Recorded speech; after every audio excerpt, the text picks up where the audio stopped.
Hi guys, how's it going? So, today I want to do something a little bit different. Last year for spooky season, I did what all the reaction channels do, and I reacted to scary movies. I did one scary movie that I hadn't seen each week of October. This season, I want to do something a little bit different. I've done research on certain crime cases, and I want to present you guys with a story, a true story of a crime that has a lot of mystery surrounding it. I think it'd be super fun to do for spooky season. And then we can just kind of react to it together. Like, I will present you the case and also some theories. I can give you my reaction, what I'm thinking is going on. And then you guys can leave me some comments of your theories. I'm super obsessed with true crime. And I don't know, I thought it'd be a fun way to incorporate it on my channel. I've been wanting to find a way to do that anyway, and we can see how it goes. It'll be just 4 videos, so 1 a week for spooky season. And maybe if you guys like it, then I can continue to do it. You know, it could be something I do on my channel. I could make like a playlist out of it, or I could even just do it on like a total different platform. Or like a different channel, or, you know, I don't know. I'm playing with ideas, but I do think that it's something I'm going to be super into, and hopefully you guys are really into it also. So just so you know, just to be clear, each week I will do a different story, true story of a crime that involves a lot of unknown, like unanswered questions, a lot of mystery. It could be anything from who kidnapped this child, which most of mine won't be, because I want to be more on the mysterious side, like conspiracies or aliens, or, you know, anyone could have taken a child and abducted them. Unfortunately, it happens all the time. And is it someone that they know or not? That's not as mysterious as how could this have happened? Like, how could this happening have gone down realistically? You know, like, these are the facts of this case, and it doesn't make sense. So what do you think happened? Like, those kind of stories. I'm just really intrigued with it. So for now, I'm going to be calling this segment Savage Mysteries, and I'm excited to get started. I'll be reading off of my phone because I had to do a lot of research, and it's way too much to remember. Like, I want to make sure I get details right, because I know you guys will be fact checking me. Here we go. Gareth Williams was born September 26, 1978 in Valley, Ainsley. Although it was hard for me to find much, if any, information on Gareth prior to this incident, he was said to have been very close with his family. And acquaintances and family have gone on record to say that he was a mathematical genius, and also that Williams was said to be a geek and a loner, who struggled to make friends, but who was also fairly athletic thanks to his father's cycling influences. He was a known cyclist who was part of the Holy Head Cycling Club. He also enjoyed long walks often. So, you know, he was pretty, I don't know if you would call it athletic, but I mean, I did, so I guess you would. But basically, he wasn't just like laying around, you know. He liked to get moving and be doing things, you know, cardio, but for leisure. Like, he enjoyed these things. It is also a matter of some debate that later in his life he was into claustrophilia. The definition of claustrophilia is a medical term that describes an abnormal desire and or sexual arousal for being in confined spaces. More on that later. William was also intellectually ahead of his peers growing up. At the age of 10, he was put into high school, and by the age of 13, he was taking classes at Vanguard University. This put him at a social disadvantage with his peers, and it's said that he was known to be naive and was someone who basically just would believe anything anyone told him because of his young age. Williams graduated with a first-class degree at the age of 17. In 2001, after gaining a PhD at the University of Manchester, he took up employment with the GCHQ and dropped out from a subsequent postgraduate course at St. Catherine's College in Cambridge in order to focus fully on his career at the GCHQ, which is like the British version of NASA, from my understanding. He worked there for 10 years, and although he was initially hired as a technician at the GCHQ, by the end of his time there, Williams' main job was working on breaking codes for the government. At the time when this story truly becomes mysterious, Williams had left the GCHQ to work as a secret intelligence service employee for the MI6, aka spy. This is a real story, y'all. Gareth Williams had become a full-fledged spy with various job descriptions, such as helping the U.S. National Security Agency trace international money laundering routes that are used by organized crime groups, including Moscow-based mafia. It's safe to say his job was very important and highly secretive. In fact, Williams was said to have helped stop the Liquid Bomb Plot, which is a group of British radicals who had planned to detonate homemade explosives on 7 flights to major North American cities. So by interceding emails and phone calls made by the terrorist group, he essentially foiled their plans and put a stop to it. While it would seem that Gareth Williams had his whole life ahead of him, according to his sister, he regretted his decision to join the MI6 and was looking forward to going back to work for the GCHQ. But in 2010, at the age of 32, British spy Gareth Williams was found naked and stuffed inside a red duffel bag in his bathtub, dead, being dubbed the spy in the bag. Police visited Williams' home during the afternoon of Monday, August 23, 2010, as a welfare check, after colleagues and his sister noted that he had been out of contact with them for several days. So basically, the way it really played out is his sister and he talked fairly often. Like I said before, he was close with his family and he was pretty close with his sister. And she noticed that she hadn't spoken to him in days and also couldn't reach him. So she reached out to his employer and then found out that they too had been wondering where he was. He had been absent.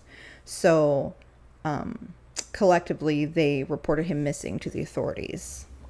Upon arrival, police note that his apartment temperature felt very hot and that the apartment was so well kept, with everything perfectly in its place. In fact, they noted that the home was so well kept that it almost seemed staged, with the only items seeming out of place being his phone charger, his laptop, and his wallet. These items were found on the floor at the foot of his couch, as if placed there, perhaps by a third party. As the police continue to search the residence, they go through his bedroom into his bathroom and find the red duffel bag in the tub. The bag is padlocked. Upon unlocking and unzipping it, they discover William's naked, decomposing body inside the bag with the padlock key also in the bag under Williams' body. So in case it was confusing, the cops are searching his home. They go in through his bedroom, and then he has a bathroom right off of his bedroom, like a master bath. And then when they go in there, they see inside the tub was a red sports bag that was padlocked on the outside, with the key to the lock on the inside under Williams' body. Thus, the mystery. Like, how do you, first of all, fit yourself in a bag? Okay?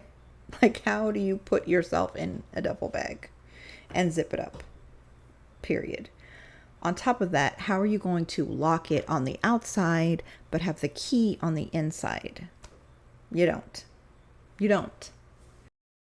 The death was estimated to have taken place in the early hours of August 16th, 1 week before his body was actually found.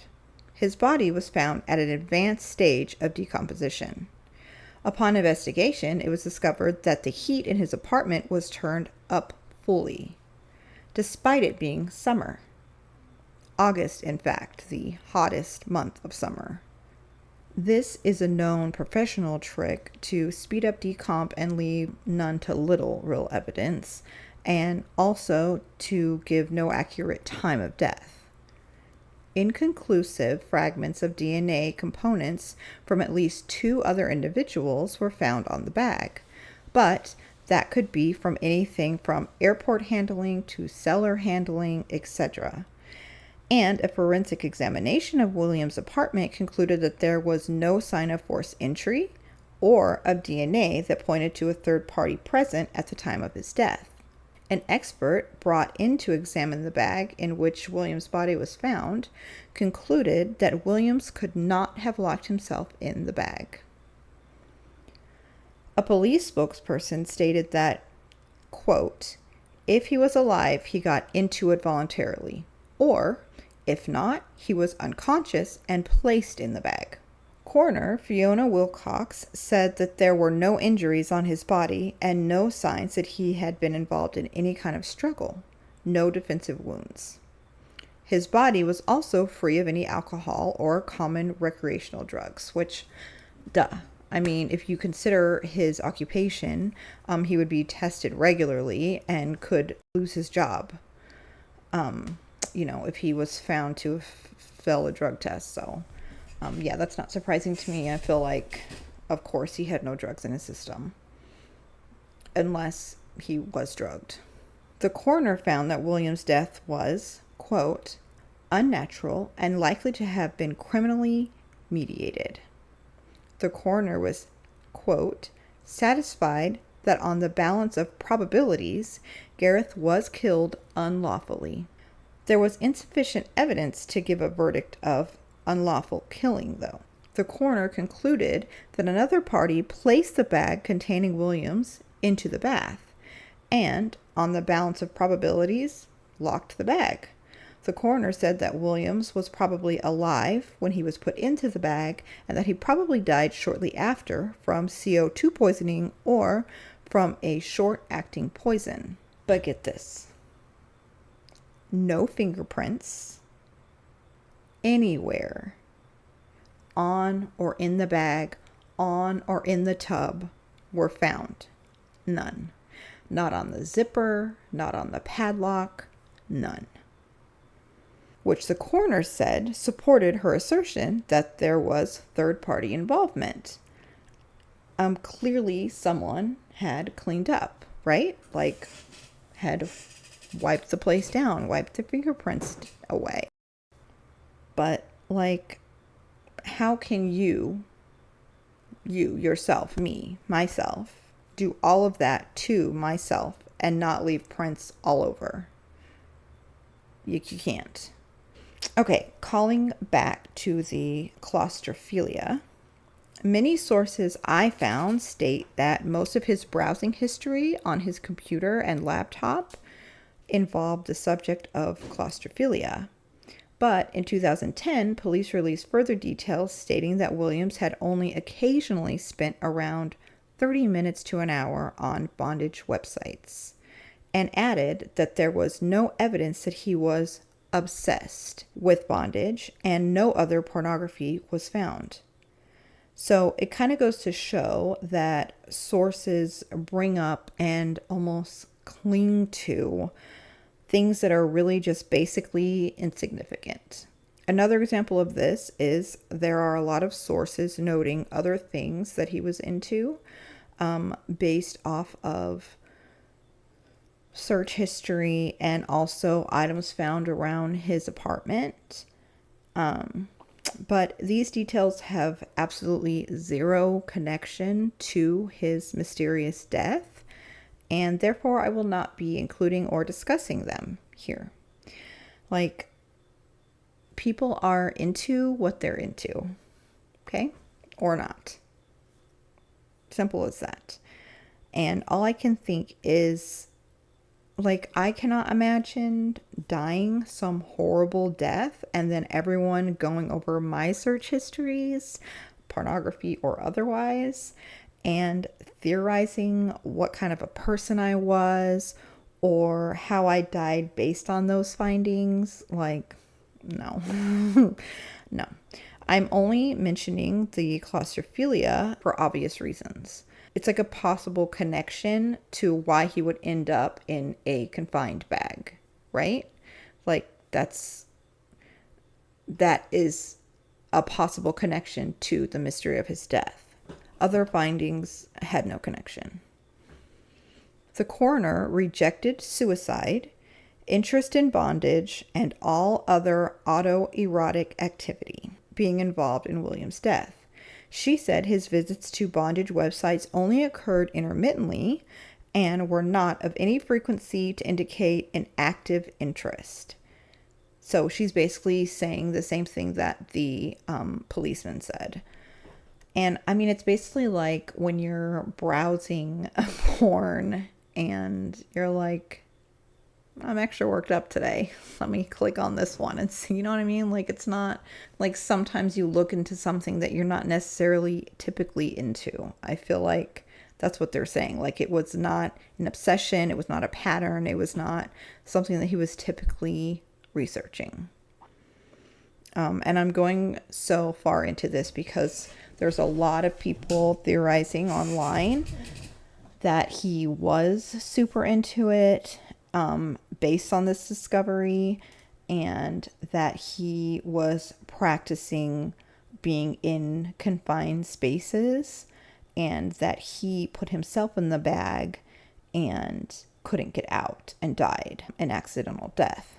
But to me, it's obvious that that's not true, because in that case, you would have no reason to have wiped down prints.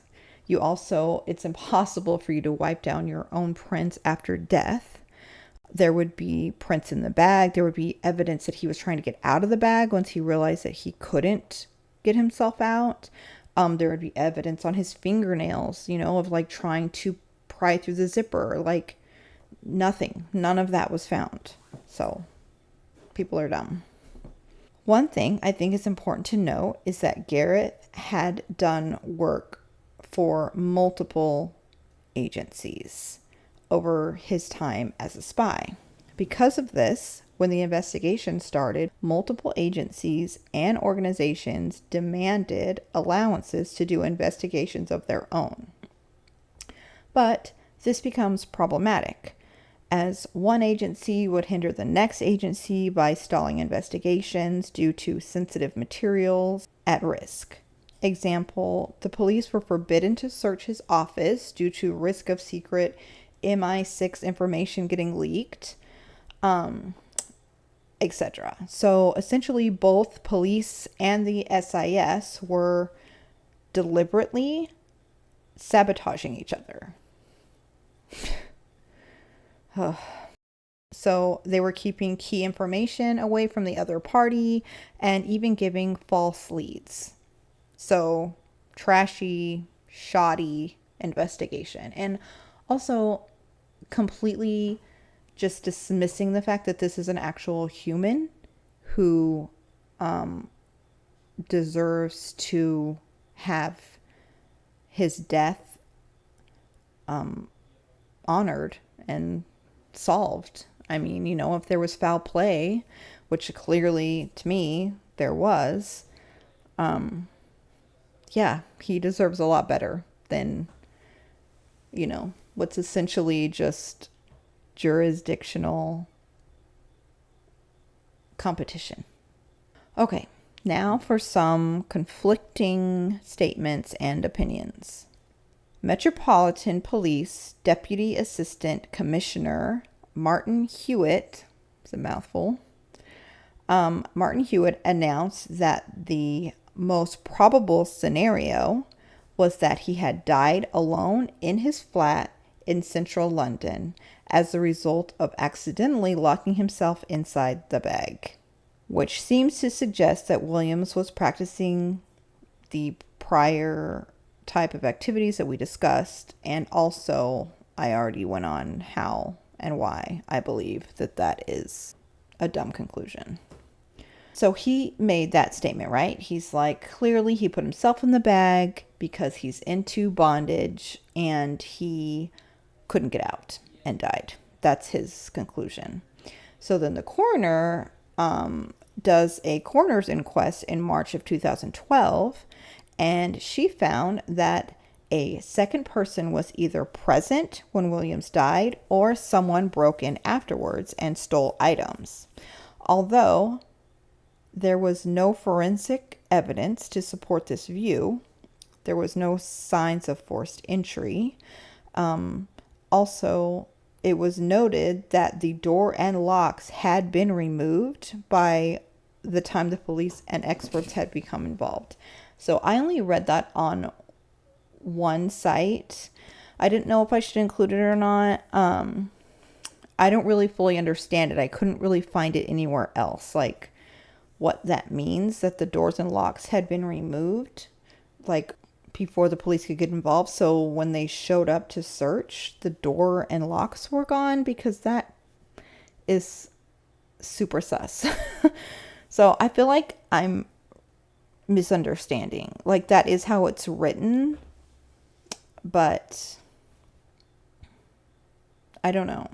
I don't know if I'm taking it wrong or what. It could also be saying that by the time the coroner had these findings, it's like, well, why would you think, one person is saying there was no forced entry when by this time the doors and locks and everything had been removed for the investigation. Like maybe that's what it's saying. I don't know. Okay, another fact. 400 attempts by 2 professional contortionists found that they could not lock themselves into a bag of this size and type, material, everything. Like, they basically got a bag just like it and tried. 2 different professional contortionists tried 400 times total and couldn't do it. Supposedly, a U.S. Army sergeant managed to successfully do it, and it's on video that he does this. I read you can find it on YouTube, but I never looked into it. But he successfully did it, but he found that it was impossible to have done it without leaving any prints. In fact, he found that he left prints all over. Like, he got it done, like barely. And of course, he managed to do it, but was leaving prints all over the inside, outside of the bag, inside, outside of the tub, like prints galore. So, still doesn't really answer that question. Okay, for theories. Former MI6 employees, FBI employees, and multiple other agents say, like, they have come forth and said that they know what happened to him, but that they aren't at liberty to discuss it. So these are former employees that have been most likely let go. So it's like, can you trust what they're saying? Were they let go because they know too much? Or are they just you know, looking to get their name out there. It's really hard when you can't really believe anything anyone says. It's hard to know who to believe. Another theory. In September and October of 2015, a former KGB agent whose name I cannot pronounce, but I will attempt to, Karpachov, I don't know. He's from Russia and he now lives in Britain. He stated that during interviews, sources in Russia had claimed that Russian Foreign Intelligence Services, also known as the SVR, were responsible for Williams' murder. According to him, the SVR tried and failed to blackmail Williams into becoming a double agent. In response to the SVR's attempts, Williams claimed that he knew the identity of a Russian spy inside the GCHQ where he formerly worked.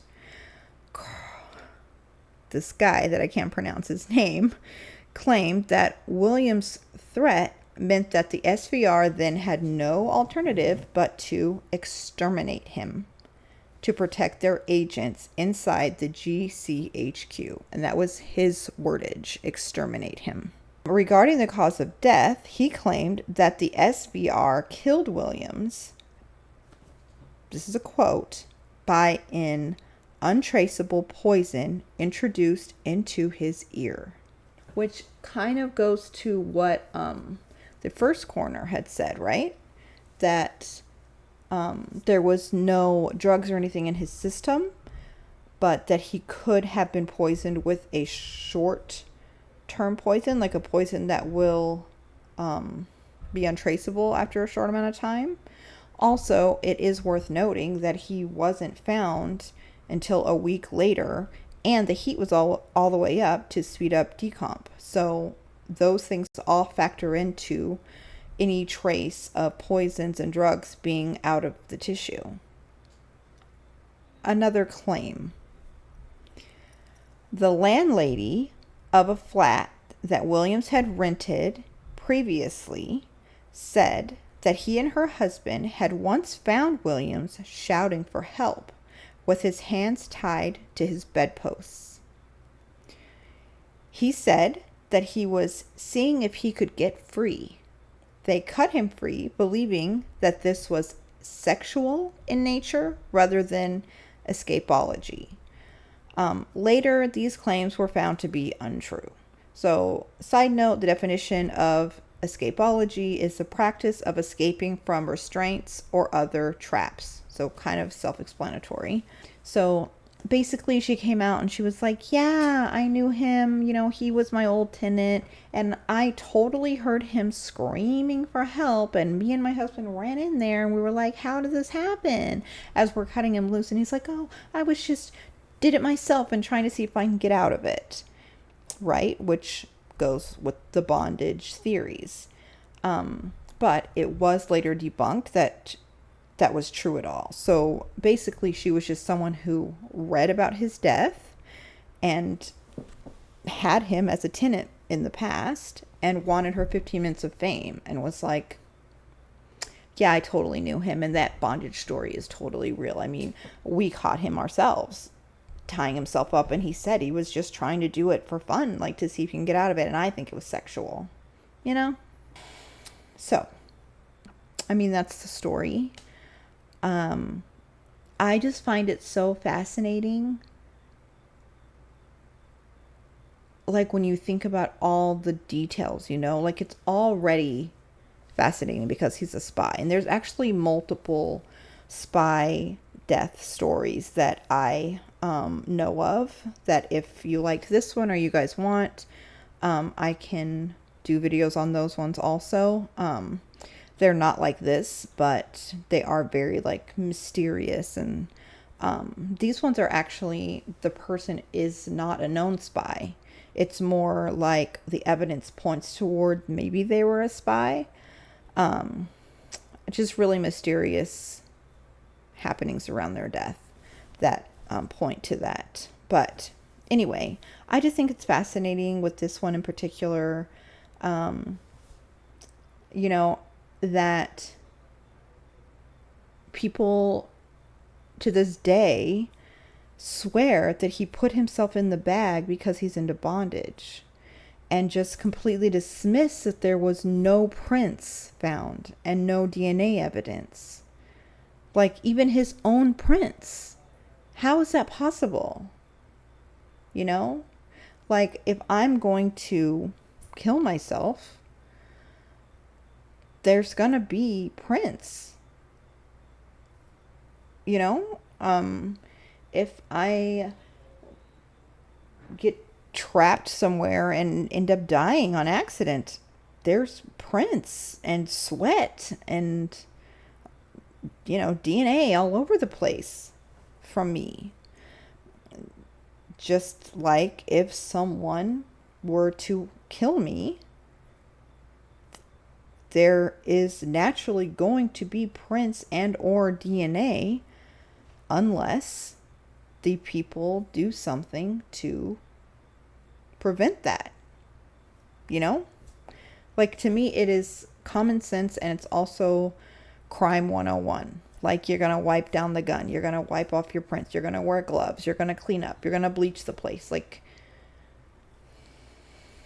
you know? So it's just kind of mind-boggling to me that people are like, oh, he did it himself. He was into bondage. Like, no. No. But yeah, you guys let me know what your theories are. Maybe they have nothing to do with him being a spy. Maybe you do think he was just into bondage.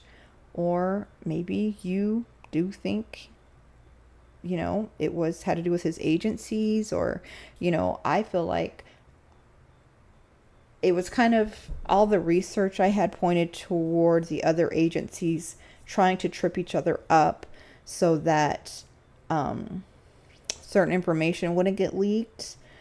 But, you know me and my conspiracy brain, I feel like it's because they could have been involved, one of them, you know, and they don't want anyone digging too far.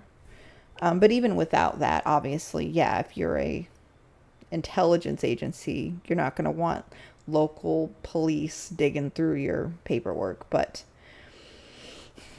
anyway, so that's all I have right now.